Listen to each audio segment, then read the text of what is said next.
আসসালামু আলাইকুম সুপ্রিয় দর্শক, চলে আসলাম ঝড় বৃষ্টির আপডেট নিয়ে। আর কিছুক্ষণের মধ্যে বাংলাদেশের একাধিক জেলায় ধেয়ে আসছে মাঝারি থেকে ভারী বৃষ্টিপাত, সেই সাথে দমকা ঝড় হয়ে যেতে পারে রংপুর বিভাগীয় জেলায়। এরই সাথেই আর কিছুক্ষণ সহ আজ দিনব্যাপী কিন্তু বাংলাদেশের এসব বিভাগীয় জেলায় মাঝারি থেকে ভারী এবং অতি ভারী বৃষ্টিপাত দেখা যেতে পারে। চলুন এক নজরে দেখে নিই। আপনি যদি এই চ্যানেলে নতুন হয়ে থাকেন অবশ্যই চ্যানেলটি সাবস্ক্রাইব করবেন, ভিডিওটি ভালো লাগলে অবশ্যই একটি লাইক করবেন এবং ভিডিওটি সম্পূর্ণ দেখতে থাকুন, বিস্তারিত জেনে যাবেন আপনার জেলায় বৃষ্টি হতে চলেছে কিনা। এই মুহূর্তে দেখতে পাচ্ছেন প্রিয় বন্ধুরা, সিলেট বিভাগীয় জেলায় কিন্তু আর কিছুক্ষণের মধ্যে মাঝারি থেকে ভারী বৃষ্টিপাত দেখা যেতে পারে। এছাড়াও কিন্তু ময়মনসিংহ, ঢাকা এবং কুমিল্লা এবং এছাড়াও কিন্তু চট্টগ্রামের খাগড়াছড়ি, নাই খাগড়াছড়ি এর আশপাশের জেলা জুড়ে চট্টগ্রাম এবং বরিশালের কিছু কিছু জেলা জুড়ে কিন্তু ফেনী এবং এছাড়াও কিন্তু কলাপাড়া, ঝালকাঠি এর আশপাশের জেলা এবং খুলনা এবং এদিকে কিন্তু পিরোজপুর, মংলা, এছাড়াও কিন্তু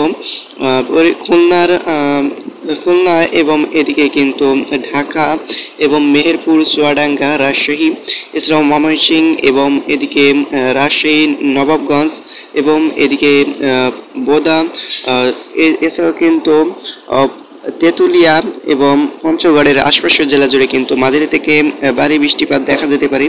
এছাড়াও কিন্তু ছিটেফোঁটা ধরনের বৃষ্টিপাতও দেখা যেতে পারে আর কয়েক ঘন্টার মধ্যে। এছাড়াও কিন্তু কালো মেঘে ডেকে যেতে পারে গোটা বাংলাদেশের আকাশ। এদিকে কিন্তু দক্ষিণবঙ্গের কলকাতা, পূর্ণিয়া এবং ধানবাদ এর আশপাশের জেলা জুড়ে কিন্তু মাঝারি থেকে ভারী বৃষ্টির পূর্বাভাস দেখা মিলতে পারে। এদিকে আমরা এই মুহূর্তে বৃষ্টিবায়ু মোড়ে প্রবেশ করে দেখে নিতে চাই আজ দিনভর কেমন থাকতে পারে গোটা বাংলাদেশের আবহাওয়া।